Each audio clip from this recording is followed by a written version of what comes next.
Hello everyone and welcome to this week's video. This week I'm actually going to be colouring in one of the pieces from my new colouring book, which is coming out in Kickstarter in June. Originally was going to be a May release, but I had a little bit too much going on and it took a little bit longer for me to work on some of these pages than I anticipated and getting some of the stuff ready. But this is going to be my June Kickstarter, and this Kickstarter is for the colouring book themed Enchanted Forests, and this piece that I'm doing here is actually going to be the cover. I don't want to spoil too much of the illustrations that are going to be inside the colouring book. I have shared them on streams before, which we do streams every single Sunday at 2 p.m. British Standard Time, so if you're interested in joining, you're more than welcome to. There's also a playlist of all the backlog streams if you just want to listen to it while drawing, just so that you can have a nice relaxing time. You're more than welcome to listen to that as well. But this piece in particular is a mushroom fairy. Now, I have a few really weird, crazy ideas with certain things, and I think this is possibly one of my favourite illustrations that's from the book itself. I have a few, and I will go in a video talking in depth of making your own colouring book, what you have to research, what you need to do and what you don't need to do. I'm going to be going in a video in depth with that because I do have quite a few people asking me. Now, the colouring books that I tend to print, because this will be my second colouring book that I've done. My first one was Themed Plant Witches, which I have up on my store if you are interested. But this time I really wanted to do a Kickstarter because I had the idea of, if it does well, we can add more pages, or if we wanted to do certain things with it, we could really make it shine. And the one thing that's really difficult about coming up with a Kickstarter, and it's the one thing that I will talk about quite in distance when it comes to starting your own Kickstarter, is thinking of the goals and the stretch goals and different things that you can offer during those tiers. I will obviously talk about it in depth in another video where I'm talking about setting up your Kickstarter, what you need to do, what you don't need to do, whether or not it's worth it. Because this will be my second Kickstarter. My first Kickstarter was a very long time ago. I was an art book called Life is the Carousel, back when I did a lot of digital art, and it was all carousel themed centaurs. Really, possibly one of my favourite art books I've done. One of my favourite projects I worked on as well. It was possibly one of the most difficult projects I worked on, but overall really, really fun. And that's the thing I love about stuff like this. I like being busy. I like keeping busy. I like having new projects to consistently work on.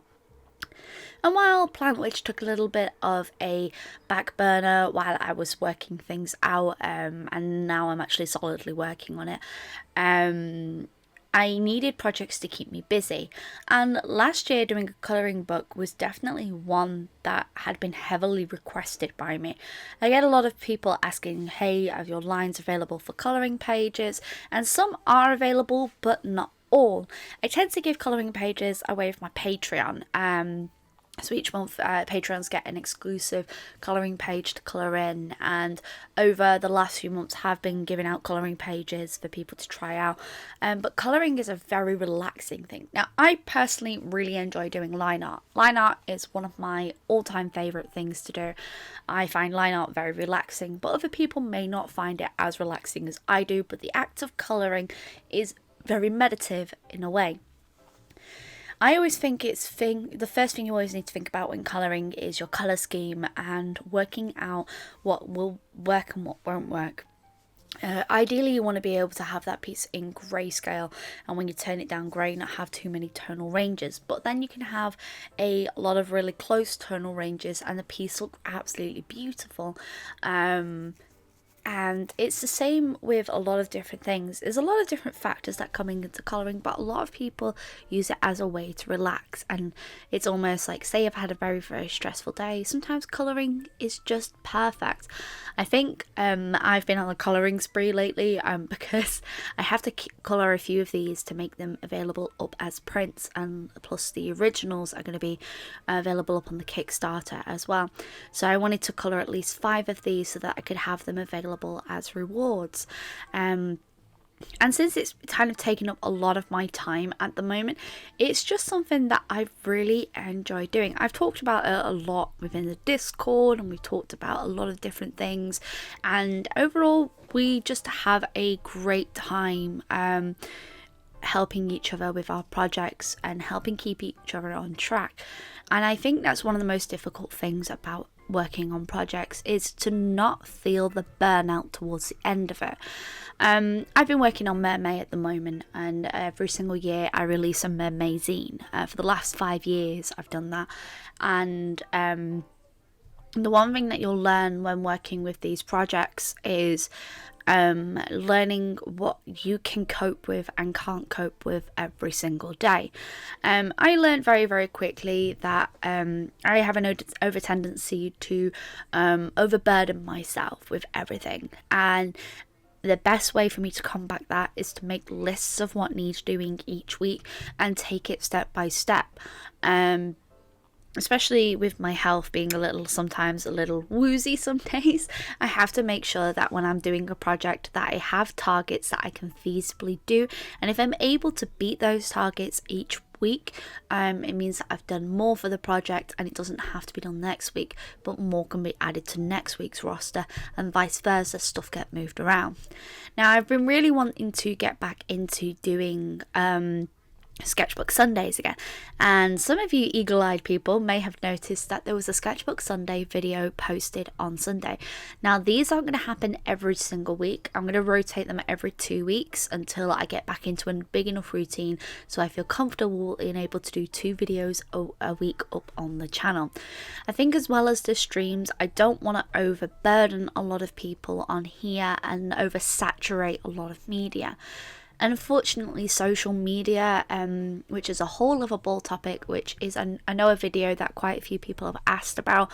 Social media, unfortunately, rewards those who post daily, and I don't have the time to be filming and editing a video daily. It's just with everything that needs to get done, business wise, making sure that clients are met, targets are met, it's not feasible for me to do a video every day. I draw every single day. It is something that I'm quite proud to say that I do, because I make time to draw every single day. In between all the work, I sometimes just have to make sure that I'm doing things, and it's something that I'm quite proud of, but I don't always want to film every little thing I do.